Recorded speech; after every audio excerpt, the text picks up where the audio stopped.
আসসালামু আলাইকুম, আমি ইঞ্জিনিয়ার মোহাম্মদ রবিউল হাসান। আজকে আমি আপনাদের সামনে আসলাম একটা ভিন্ন ভিডিও নিয়ে। আমি সচরাচর একজন সিভিল ইঞ্জিনিয়ার, সিভিল রিলেটেড ভিডিওগুলো করে থাকি, কিন্তু আজকে আমি একটা প্রজেক্টে আসছি যেটি খলিল ভাইয়ের প্রজেক্ট। তিনি একজন সিভিল কন্ট্রাক্টর এবং আমার শ্রদ্ধেয় বড় ভাই। ওনার সাথে আমার সম্পর্ক প্রায় দীর্ঘ 3 বছর যাবত। তো কথা না বাড়িয়ে আমি আসলে মূল পয়েন্টে যাই। তোমার নাম? মোহাম্মদ জিহান। মোহাম্মদ জিহান। তোমার দেশের বাড়ি কোথায়? সিলেট শায়েস্তাগঞ্জ। সিলেট শায়েস্তাগঞ্জ। জি। তুমি আগে কোথায় ছিলা? বাড়িতে, পরে আমি সৎমার জন্য আমি রাস্তায় চলে আসি।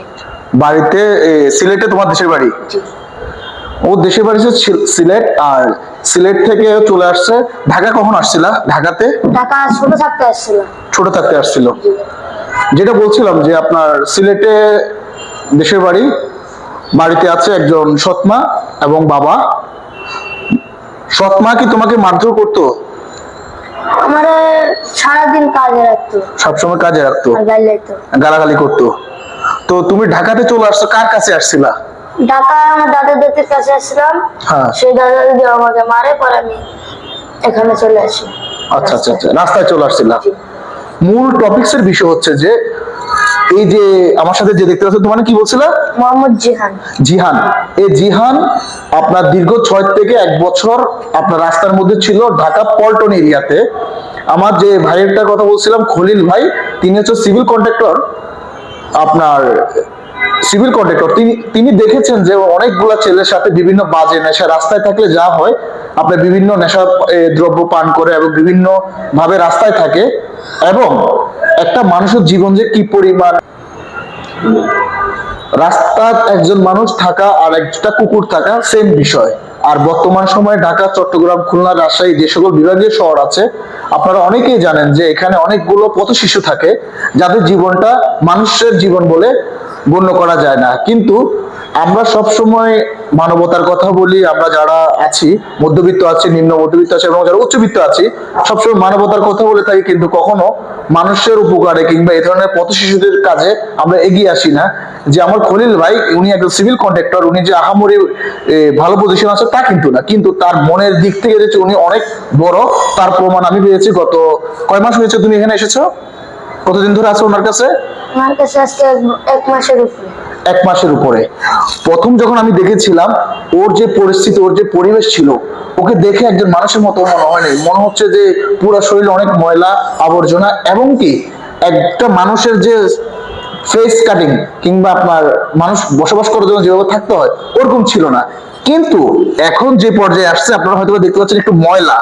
আসলে হচ্ছে কি, খলিল ভাইয়ের মূল কথা হচ্ছে, আসলে আমি ওকে এনে যে খাওয়াবো পড়াবো ওটা বড় বিষয় না। বড় বিষয় হচ্ছে ও যে সার্ভাইভ করতে পারে ভবিষ্যৎ জীবনে, যেন ও নিজেকে গুছিয়ে নিতে পারে। ও যদি আমার কনস্ট্রাকশন সাইটে থেকে কিছু কিছু কাজ শিখতে পারে, তাহলে ওর ভবিষ্যৎ জীবনের জন্য কি করবে, কাজে আসবে।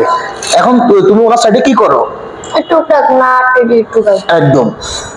ওনার মূল কথা হচ্ছে যে খলিল ভাইয়ে ওকে বসা বসা খাওয়ানোর কোনো বিষয় না, কিন্তু ওনার মূল থিং হচ্ছে ওকে একটা কাজের মধ্যে ইনভলভ করে ফেলা।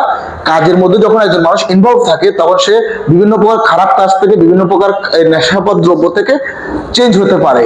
তাই শুধুমাত্র আমরা মুখে মুখে কথা না বলে এই ধরনের মানুষের পাশে দাঁড়াই।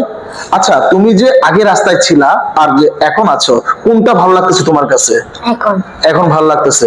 তোমার খাওয়া দাওয়া কি ঠিক মতো দেয় উনি? মুখে বলো, খাওয়া দাওয়া কি ঠিক মতো দেয়? ঠিক মতো দেয়। তুমি যেটা খাইতে চাও ওটা কি খাওয়ায়? হ্যাঁ, জি, সবকিছু খাওয়ায়। ঠিক আছে, তাহলে তুমি ওনার সাথে থাইকা কাজগুলো করে এবং ভবিষ্যতে যদি ওই কাজের মধ্যে ইনভলভ হও, তাহলে তোমার জন্য ভালো হবে না? জি। আসলে হচ্ছে কি, আসলে আমরা তো, আমি আবেগপ্রবণ হয়ে যাচ্ছি। আসলে ও অনেকদিন এখানে ছিল এবং আছে। আমি দোয়া করব যেন ও ওনার সাথে থাকে এবং যেন যতদিন পারে কাজটা শিখে নেয়, এবং খলিল ভাইয়ের মতো করে অন্য যারা আছেন তারাও যদি এরকম কয়েকজন মানুষের যদি দায়িত্ব নিতে পারেন, তাহলে আমাদের দেশের। আচ্ছা, আর একটা জিনিস বিষয় হচ্ছে যে খলিল ভাই বলতে চাচ্ছে যে উনি চাচ্ছিলেন কি টাইম টু টাইম লেখাপড়া করানোর জন্য চেষ্টা করতেছে। চিন্তা করেন একজন কন্ট্রাক্টর, ওনার থিঙ্কিং কত উঁচা। উনি তোমাকে স্কুলে ভর্তি হতে বলছিল, জি। তাহলে দেখেন শুধুমাত্র খাওয়া দাওয়া এবং কাজের মধ্যে উনি স্থির রাখতে চাচ্ছেন না, তিনি চাচ্ছেন যে যদি কিছুটা লেখাপড়া করতে হয় তাও ভালো হবে। ওরকমই আমরা যদি আমাদের এন্ড থেকে আমাদের সবাইকে সহযোগিতা করতে পারবো কিন্তু তা না, কিছুটা চেষ্টা করি, তাহলে আমাদের পথ শিশুরা কিন্তু অনেকাংশে কমে আসবে। ধন্যবাদ, আসসালামু আলাইকুম।